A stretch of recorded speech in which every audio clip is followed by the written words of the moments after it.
Guys, अगर आप bike चलाने के शौकीन हैं तो ये फैक्ट स्पेशली आपके लिए है। क्या आपको पता है कि इंडिया में चप्पल पहन के बाइक चलाना गैर कानूनी है?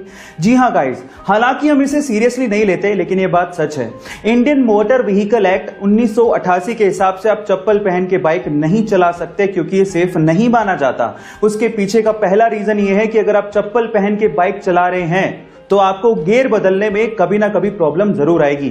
नंबर 2, अगर आपकी बाइक गलती से स्लिप हो गई और अगर आपने चप्पल पहन रखी है तो आपको चोट लग सकती है, और वहीं अगर आपने जूते पहन रखे हैं तो आप अपने आप को प्रोटेक्ट कर सकते हो। नंबर 3, जूते पहन के किक मारना भी बेहद आसान होता है, वहीं अगर आपने चप्पल पहन रखी है तो किक मारने में कहीं ना कहीं प्रॉब्लम्स आती हैं। है ना इंटरेस्टिंग फैक्ट? आपको ये फैक्ट जान के कैसा लगा, चैट सेक्शन में लिखना मत भूलिएगा। एक बर्ड है जिसका नाम है अमेरिकन वुडकॉक, और ये बर्ड बेसिकली अपने डांसिंग मूव्स के लिए बहुत ज्यादा फेमस है, जैसा कि आप इस वीडियो में देख ही पा रहे हैं।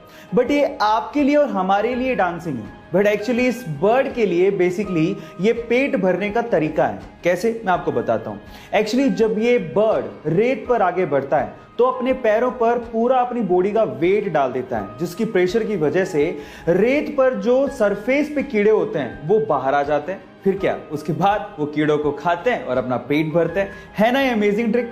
क्या इसके पहले तक ये फैक्ट आपको पता था? और अगर नहीं पता था तो चैट सेक्शन में लिखना मत भूलिएगा।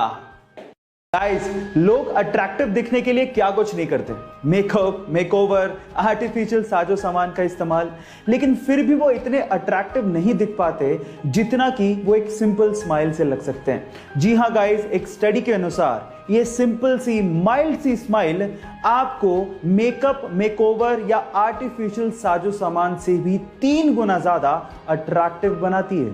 इसका मतलब ये हुआ कि ये सिंपल सी स्माइल आपको वो काम करके दे सकती है जो कि आपका मेकअप, मेकओवर या आर्टिफिशियल साजो सामान नहीं करके दे सकता। इसलिए आप कभी भी किसी से मिले, एक हल्का सा स्माइल दे दें, ये चीज आपको बहुत ज्यादा अट्रैक्टिव बना सकती है। गाइस, ये इंटरेस्टिंग फैक्ट जान के आपको कैसा लगा, चैट सेक्शन में लिखना मत भूलिएगा। गाइस, जनरली आप लोगों ने देखा होगा कि जब भी हमारे यहाँ पे कोई कंस्ट्रक्शन होता है या फिर कोई रोड बनने वाली होती है और बीच में अगर कोई पेड़ आ रहा होता है तो हम लोग जनरली उसे कटवा देते हैं या काट देते हैं, लेकिन हर जगह पे ऐसा नहीं होता। जापान का एग्जांपल लेते हैं। अगर जापान में कहीं पे कोई रोड बन रही है या कोई कंस्ट्रक्शन होता है और बीच में कोई पेड़ आ रहा होता है तो वो लोग पेड़ को काटते नहीं है, इनफैक्ट वो जड़ के साथ उस पेड़ को किसी दूसरी जगह पे रीलोकेट कर देते हैं और इस तरह से वो पेड़ों को बचाते हैं, और ये हमारे इकोसिस्टम के लिए जरूरी भी है। आपको ये जापान का तरीका कैसा लगा और आपको क्या लगता है कि हमारे देश में भी ये चीज इंप्लीमेंट होनी चाहिए? चैट सेक्शन में लिखना मत भूलिएगा। गाइस, क्या आपको पता है कि फिनलैंड में एक 16 साल की टीनेज लड़की जिसका नाम है ईवा मोर्टन, उसे एक दिन के लिए फिनलैंड का प्राइम मिनिस्टर बना दिया गया? है ना अमेजिंग बात? अब ऐसा क्यों किया गया, उसके पीछे का रीजन आप लोगों को सुनना चाहिए।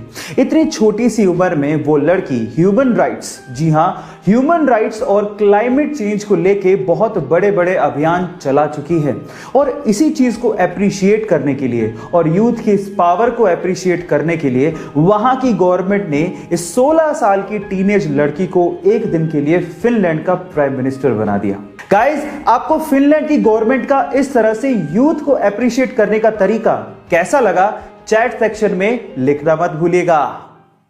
छुट्टियां किसे अच्छी नहीं लगती, और छुट्टियां होनी भी चाहिए जिससे हमारी वर्क एफिशिएंसी इंक्रीज होती है, और इसी चीज को लेके जापान की गवर्नमेंट ने एक लॉ निकाला है जिसका नाम है हॉलीडे बाय लॉ।